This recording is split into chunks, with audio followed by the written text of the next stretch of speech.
Welcome back to the second iteration of the king of NASCAR's numbers. In the first video, we talked about some of the greats that have piloted numbers 1 through 20. In this video, however, we'll be talking about numbers 21 through 40, so without further ado, let's get right into it. The famous number 21 has been driven through the generations, and many old and new recognize this as the number for the famed Wood brothers. So how about the most iconic driver for them, being the king of the number 21, the Silver Fox, David Pearson. After winning a couple championships, there wasn't really anything left for Pearson to do except put food on the table. And the best way to do that is to go to the biggest and highest paying races during the 1970s. Even though he's second all time for wins, only 43 of those came at the Wood brothers, but he could have gotten more if he'd run full time, of course. Oh, and he probably could have rivaled Petty and Yarborough for titles too. As for Yarborough, he's an easy honorable mention with his 13 wins. I normally talk about the other winners, but we'd be here all day if we did. The current driver for the number is Harrison Burton, who certainly has the long way to go before he joins the fabled greats of the past. The king of the 22 is easily Edward Glenn Roberts Jr., nicknamed as Fireball Roberts, a nod to his fastball during his baseball days. Roberts rose to become one of NASCAR's brightest early stars, flying the number 22. Of his 33 career wins, 30 came with that car number, including the 1962 Daytona 500. With 333 races with the number, 25 wins at the time of recording, Joey Logano could very well pass Roberts in this regard within the next couple of years. Surely if he retires with the number. With the championship and a Daytona 500, Logano made one of the biggest turnarounds from the mid-pack C-grade driver that drove for Gibbs in the late 2000s, early 2010s. Now, Logano isn't the only one to have scored a title behind the 22, as Bobby Allison did it first back in 1983. Allison has 17 wins with the number. 22 is arguably the most coveted number in NASCAR history because Red Byron won the inaugural 1949 NASCAR Cup Series championship behind the wheel of the 22.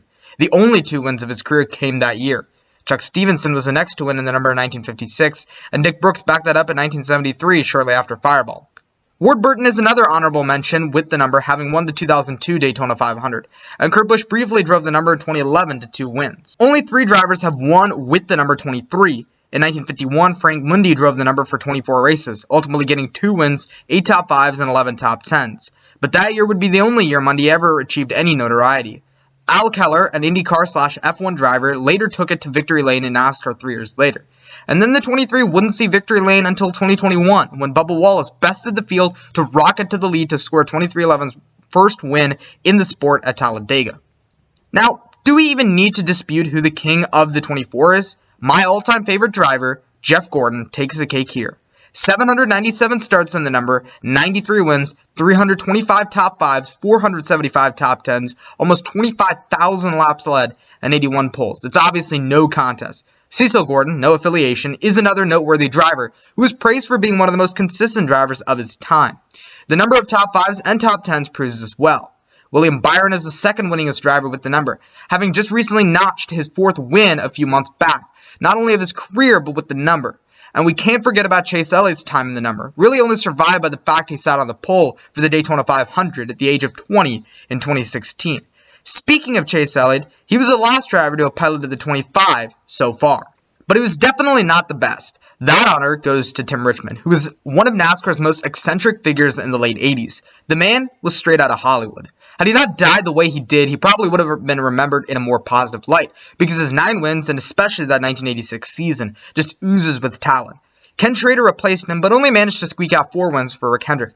Jerry Nadeau, Joe Nemechek, and Brian Vickers all won 1 apiece for Mr. H, and Casey Mears took the last one with the number at the 2007 Coke 600.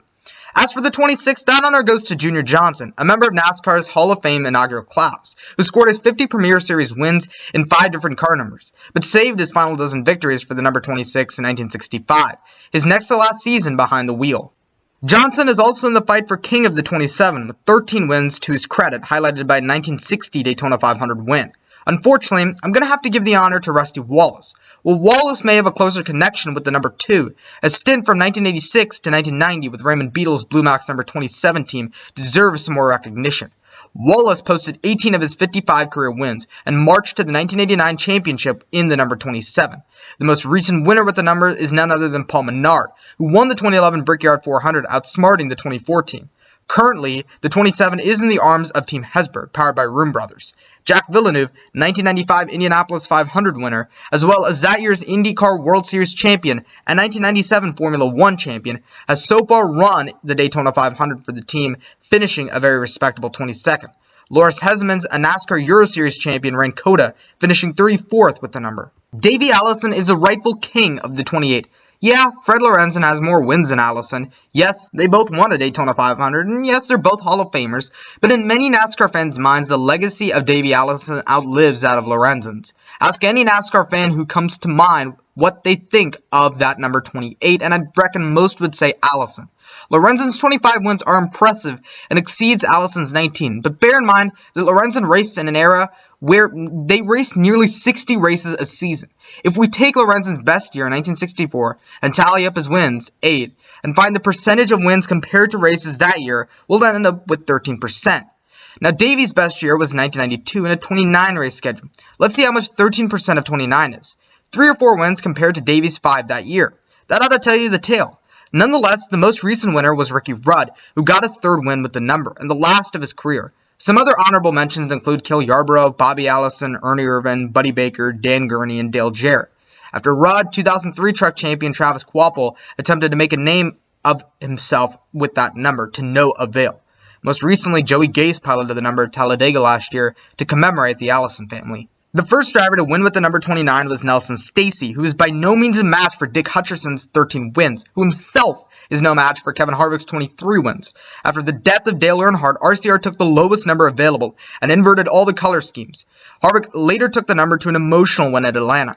Throughout his time at RCR, he'd best some of NASCAR's greats, with the Intimidator giving his wide old Canapolis smile from above. It took Michael Waltrip over 450 races before he got his first career win, and he bounced between several different teams, hoping his first was inevitable. One team he drove for was Bahari Racing, with the time at one of the most technologically advanced, state-of-the-art race shops in North Carolina. Even with tons of funding, a win was never on the horizon. He might hold the most top 5s and top 10s with the number, but the only driver who scored a win with the 30 was Speedy Thompson. The last start with the number came at the Fall Phoenix race, though the last attempt was Homestead that same year. Greg Gaulding was the driver. The best driver of the number 31 is easily Jeff Burton. After being basically fired in the middle of 2004 from Roush due to sponsorship issues, Burton moved over to Richard Childress Racing. The team was an all-time low, with Harvick being basically a B2C tier kind of driver at the time, and the rest of the team was way below that. Burton was a veteran and needed to come in as a solidified leader of the team. And while he had a sort of career resurgence from 2006 to 2008, I don't think you could definitively say he was one. Nonetheless, 4 wins and a best points finish of 7th in 2006 is still better than most drivers can say. Robbie Gordon was pretty good with the numbers, scoring 3 wins, with his first win being in typical Robbie Gordon fashion. Ryan Newman notched the last win so far with the number, which came at the 2017 Phoenix Spring Race. Ultimately, it would be the last win of Newman's 18-win career. Oh, and I can't forget the first RCR driver behind the 31, Mike Skinner. A truck champion, he was tapped to drive for RCR as Dale Earnhardt's teammate in the late 90s. While Earnhardt abhorred the teammate dynamic, the two managed to get along with each other towards the end of their time together in 2000 and 2001. It's honestly a downright shame Skinner never got a win in Cup. RCR retired the number after 2018 in place of the number 8, but just this year, Kaulig Racing brought it back with Justin Haley, the current driver of that number. Easily the king of the number 32 is Ricky Craven. Craven's first win came in Martinsville in 2001, besting one of NASCAR's best gas mashers in Dale Jarrett. His second win lives in infamy as the closest NASCAR finish ever. The call, though exasperated over the years to come, still echoes through many NASCAR fans' minds. The last driver to have piloted the number was Corey LaJoie, who drove for Go Fast Racing's last race. Many remember LaJoie's time in the 32, best for when he put his face on the car on several occasions, a tradition LaJoie still carries to this day. Handsome Harry Gant's time in the Skull Bandit 33 is easily one of the more recognizable eras in NASCAR history. Defying conventional law, though with age, one gets worse, he rocketed his way to 18 career wins all over the age of 40. The next closest rival to Mr. September is Clint Bowyer, who scored the 33's last win in dramatic fashion at Talladega Superspeedway. The most recent driver is Austin Cindric. I and many others are still confused as to why Team Penske chose 33 of all the numbers for Cindric to make his Cup debut, but so be it. He scored a 9th place finish at the chaotic Indy Road Course race in 2021. The best driver of the number 34 is a bit of a toss-up, but I'm going to go with someone whose legacy lives on, Wendell Scott. In the civil rights struggle of the mid-20th century, Scott put all that aside and laid it all on the track. He became the first black driver to have won a race, and that win was littered with controversy that I'm sure you've heard of. Nonetheless, he was an aggressive driver who simply wanted to be on top. He wasn't the first to have won with the number, as Jim Roper did back in 1949. It seemed, however, that Scott would be the last. However, David Reagan changed all that when he and his teammate helped secure Front Row Motorsports' first win in 2013 at Talladega. Chris Buescher followed that up in a box-shortened race at Pocono in 2016. And the most recent winner and driver was Michael McDowell, who scored a magical win at the Daytona 500 early in 2021. Well, this one is a bit more difficult, but I did some digging on the 35, and my conclusion is that Benny Parsons is the king of that number. Though it lasted one season, Parsons spent time at Hendrick Motorsports, scoring a non-points win at the beginning of 1987. The last driver to have piloted this number was David Gilliland back in 2016. Other than that, there aren't a whole lot of memorable drivers behind this number. Larry Thomas is the king of the 36, having notched 13 top 5s and 42 top 10s. Yeah, Tommy Irwin and Ernie Irvan got 2 and 3 poles respectively. Raw speed is only half the battle in racing.